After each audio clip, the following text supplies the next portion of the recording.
guys, nandito naman tayo ngayon sa booth ng Metro Arm. Ayan, at titignan naman natin ngayon yung mga kanilang PCC rifle. Ayan. So yung mga PCC rifle nila, may mga iba-ibang barrel length po yan. Meron pong 8 inches, 11 inches, saka 14.5 inches. So ang model po ng kanilang PCC rifle ay, ang tawag po nila doon ay Max Stinger. Ayan. So itong mga nakikita yung mga PCC ngayon dito guys, ito po yung mga pinalalaro natin sa shooting competition. Sa PPSA, ayun yung PCC Iron at yung PCC Optic. Pagka sa Facebook naman, yung PCC Limited at yung PCC Unlimited. So sa shooting competition, yung mga regardless kung anong barrel length yan, kung gaano kahaba yung barrel length nila, isang division pa rin yan guys. Kahit na 8 inches, compare sa 11 inches, 14.5 inches, isang division po yan sa shooting competition.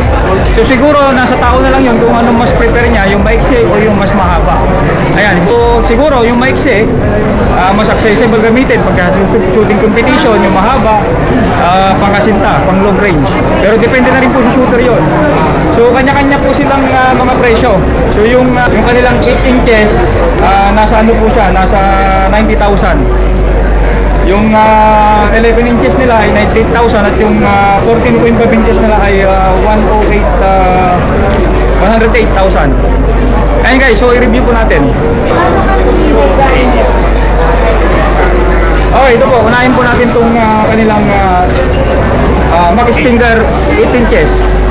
Ayan, so yung makikita nyo guys, yung kanyang butt stock, adjustable na rin po siya.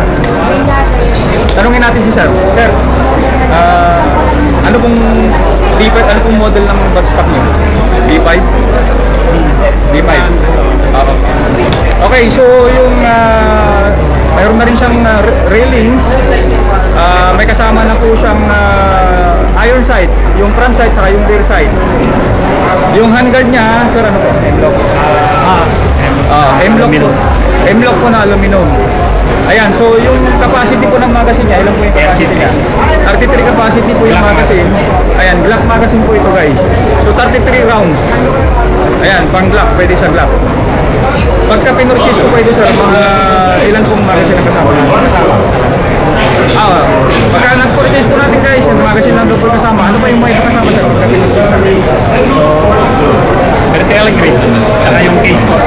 Saka yung case. Ano po yung case nyo? Hard case. Yung hard case. Okay, so pagka na-purchase natin, may kasama siyang hard case. Ayan. So yung trigger pounds na ito, sir, anong trigger pounds po nito? Stock na namin yan. Nasa 7 po. Pwede namin gawin na yan. Ayan. Okay guys, itong trigger pounds niya, pagka pinurchase natin, may stock, ay 7 pounds. Pero 7 to 8 pounds ang stock niya. So pagka gusto natin i-customize, sabi ni sir, pwedeng dalhin sa kanila, gagawin nilang ilang pounds sir? 4 or 5. Gagawin nilang 4 to 5 pounds. Ayan, so papalambutin nila.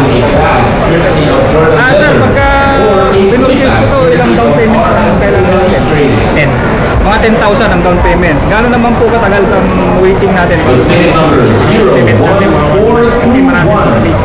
Ayan, mga 1 month lang daw, mga 1 month lang daw guys.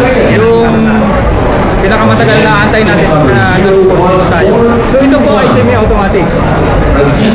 Semi-automatic po siya. Okay, so ito po ay, since ito po ay 9mm, pwede po natin kuhanan ng PTC4 at PTT. Kasi yung 9mm na PCC, ito ay kategory niya ay pistol. So pwede po natin siyang kuhanan ng permit to carry. Ayan guys, so okay na rin po siya. Okay yung duration niya, okay yung stock niya. Kumbaga, konti na lang siguro kung may gusto tayo bago. Pagka ako bumili nito, ang bago ko yung trigger pounds. Pero yung the rest, I think okay na po yung forma. Okay, itong forma na to guys, ito yung 8 inches na diniscuss natin. Ito naman po yung version niya na medyo nabihisan kasi meron na po siyang flash header. Ayan, tapos nakasira coat na rin po siya. So mas mahal lang po siya konti dun sa discuss natin na stock kanina. Sir, may tanong ako dito. Ito ba kasama na pag-release natin? Stock na yung ganito lang. Okay. Ito parang nakakita nyo na wala po siyang buong ganito na bibili. Meron pa lang ganyan talaga. meron din po kami. Meron pong ganito.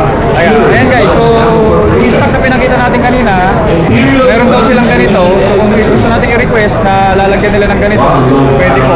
Pwede rin ganito po. Pag gusto niya lang ganito. Yung mga ganito. Plus meter na ganito. So dito sa just in case dito, magkano naman ang additional? 6,000. Mag-additional daw tayo ng 6,000 pagka ganito ang ano natin. Pinatagtag natin yung plus header. Plus header? Plus header.